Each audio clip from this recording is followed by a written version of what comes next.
किस हसरत की नजर से वो तुम्हें देख रहा था? लेकिन उसमें शिकवा भी तो था। हालांकि उनका कोई शिकवा तो बनता भी नहीं था। सारे शिकवे तो मेरे हैं, क्योंकि उन्होंने मुझे वही समझा जो मैं नहीं थी।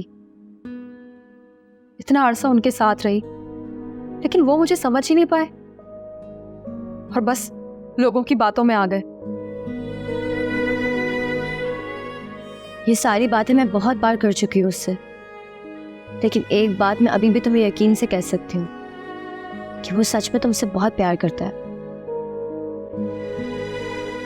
बस वो ये चाहता है कि किसी तरह से उसे यकीन आ जाए इस बात पर कि तुमने उनसे कोई बेवफाई नहीं की है। और ये यकीन कौन दिलाए उन्हें? यही ना, क्योंकि मेरी किसी बात पर तो उनको यकीन है ही नहीं। देखो सोनिया, बहुत सी बातें ऐसी भी हैं जिनको सुनकर यही लगता है कि तुम कसूरवार हो। सच में शेब की गलती नहीं है। अगर शेब की जगह कोई भी होता तो वो ऐसा ही करता। शक करे मुझ पे, मुझे उससे कोई एतराज नहीं है, लेकिन मुझ पे भी तो यकीन करे ना। शक का मतलब तो शक ही होता है। और अगर मैं उनको कुछ कह रही हूँ कि ऐसा कुछ नहीं है, तो उनको मुझ पे यकीन तो होना चाहिए ना।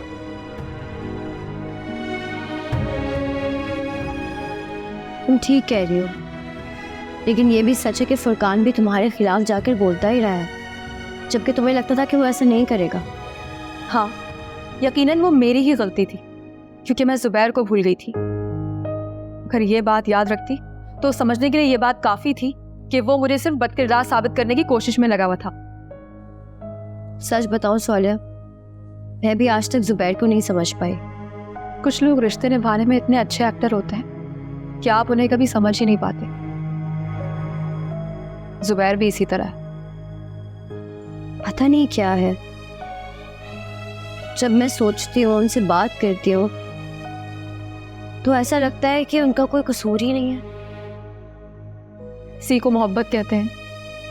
इंसान बहुत फरेब खाता है जब वो मोहब्बत करता है ना, यही होता है।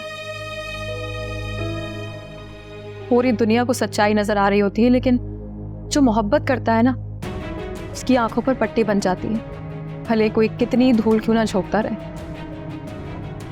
तुम ठीक कह रही हो सोनिया, लेकिन मैं एक बात सोचती हूँ। क्या? तुम एक बार फिर से कोशिश तो करो शोएब को सब कुछ सच बताने की। नहीं, बहुत कर चुकी है सब। खुद को गिराकर भी ये सब साबित करने की कोशिश की, लेकिन अब नहीं। इस बार मैं सिर्फ तुम्हारे लिए आई, किसी को सफाइयां पेश करने नहीं। देखो, वो तुम्हारा शौहर है।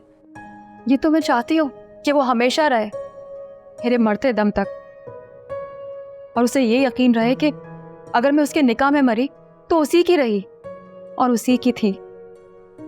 तुम क्यों जिद कर रही हो सोनिया? प्लीज ज़ारा, मैं ये सब सुनने नहीं आई हूँ, सिर्फ तुम्हारे लिए आई हूँ। तुम सिर्फ मुझसे अपनी बात करो।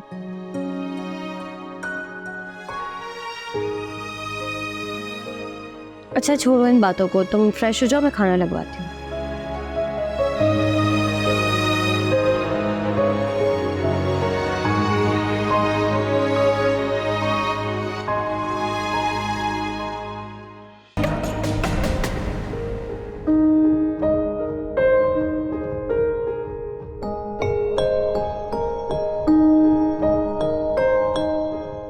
मैडम, बीबी जी आ गई।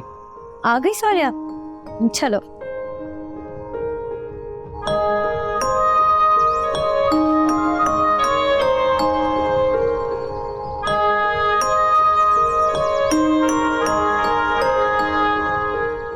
अब मैं आ गई हूँ ना, देखना सब ठीक हो जाएगा। मैंने तुम्हें बहुत मिस किया सोनिया, बहुत ज्यादा।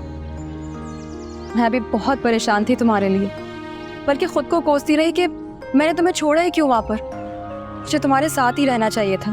कोई बात नहीं, अब तुम आ गई हो ना, अब सब कुछ ठीक हो जाएगा। मुझे तो ऐसा लग रहा है कि तुम कभी गई नहीं थी। चले? मुझे बहुत मुश्किल लग रहा है ज़ारा, इस घर के अंदर कैसे दाखिल हो?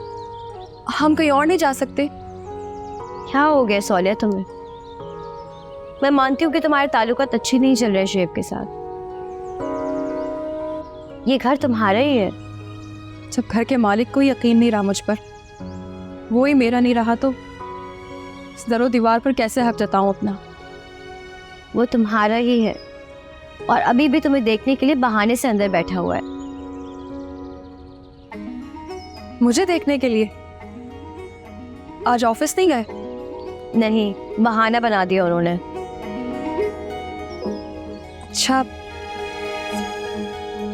अब चलो भी, चलो आ जाओ।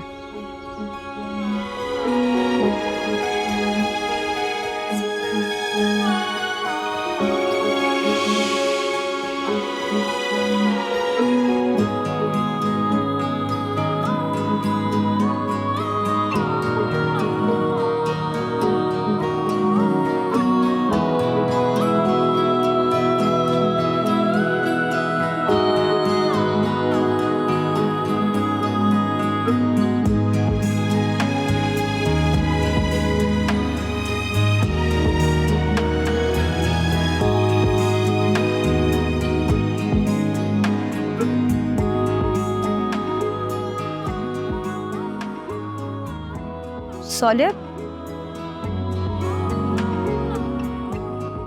चलकर आराम कर ले।